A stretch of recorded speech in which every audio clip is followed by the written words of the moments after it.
Comme c'est le cas tous les ans, l'événement tennistique du début d'année à Cherbourg, c'est le Challenger, donc qui revient pour une 23e édition. Ce sera du 20 au 28 février. Et pour nous présenter tout ça, le directeur du tournoi, Alain Thiebaud, est avec nous. On le remercie d'avoir fait le déplacement jusqu'à nos studios. Bonjour à vous. Bonjour. Alors, le Challenger, donc la Manche Cherbourg, c'est un tournoi qui existe depuis 94 et qui se passe en indoor, comme on dit, et qui accueille donc chaque année des joueurs autour de la 100e place mondiale. Voire 180, 200 à 180 à peu près. C'est ça. Cette année, quand on a sorti la liste il y a une dizaine de jours, si vous n'étiez pas 183e, vous ne pouviez pas jouer à Cherbourg. Donc effectivement, on a un plateau qui est chaque année correct. Et puis c'est aussi l'occasion de voir des futurs grands du tennis, comme ça a été le cas dans le passé. Oui, on a eu beaucoup de chance. On a vu passer Nadal, Djokovic, Federer, Wawrinka, tous les bons joueurs mondiaux tout de suite. Et puis tous les Français, sauf peut-être Paul-Henri Mathieu, tout le monde est passé à Cherbourg. Comment se présente cette nouvelle édition à quelques jours du début du tournoi? Il y a eu un peu de stress. Le stress est un peu tombé là parce que on est arrivé dans le nouveau Chantraine, comme on le disait. On avait un peu d'appréhension parce qu'il fallait, on avait plus de places de tribune. Le court avait été déplacé. On a retrouvé nos marques. Le plancher est monté déjà. C'est déjà une première chose. Les tribunes, on a modifié quelques petites choses, mais on en a peut-être moins modifié qu'on avait pensé parce que tout est bien calé, ça se passe bien. Et puis aujourd'hui, il va falloir continuer à terminer les loges tout autour. Puis demain matin, on va couler la première couche de résine. Une première couche, un séchage et puis une deuxième couche. Et je pense que vendredi, on sera prêt pour tracer un terrain et que les joueurs pourront s'entraîner déjà sur ce terrain samedi matin. Donc en plein préparatif, parce que le Challenger de Cherbourg, c'est aussi de nombreux bénévoles, tous amoureux de la petite balle jaune, et donc qui offrent pour la bonne tenue du tournoi. J'ai vu aussi dans les médias ces derniers jours quelques désistements de dernière minute, mais je crois que c'est le cas à peu près chaque année. Oui, c'est le cas chaque année. Le premier désistement, c'était Dustin Brown. Dustin Brown qui a fait demi-finale à Montpellier. C'est un joueur assez atypique, assez fantasque. C'est un joueur qui veut pas monter trop parce qu'il se dit qu'après, faut défendre son classement. Bon, on regrette parce qu'on l'a déjà vu à Cherbourg. On aurait bien aimé le revoir. Le deuxième désistement, c'était une blessure. Steve Darcy, c'est un Belge.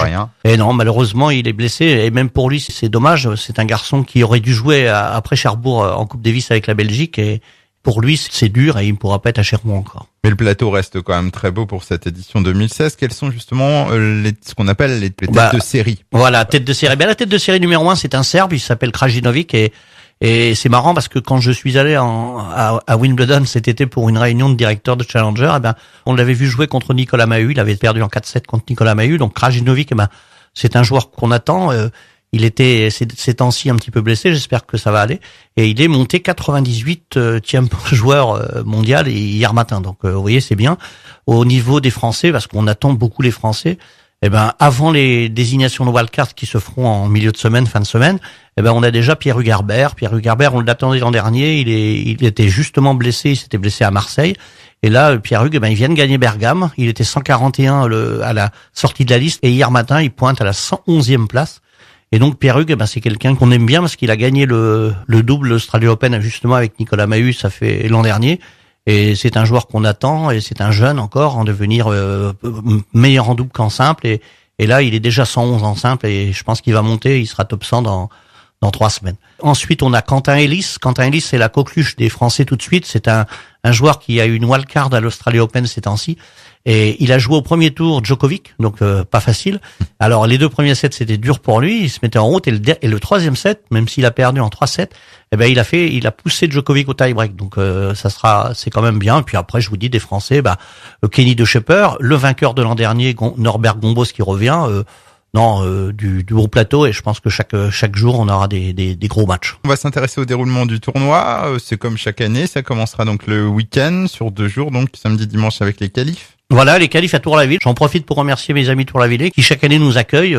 Là, c'est samedi, dimanche des qualifs qui devraient nous apporter aussi un beau plateau. 16 matchs samedi sur 2 cours, 8 matchs donc de 9h le matin à 9h le soir. Il y aura du spectacle à Bagatelle. Et puis le dimanche, le 2e tour, on aura encore 8 matchs.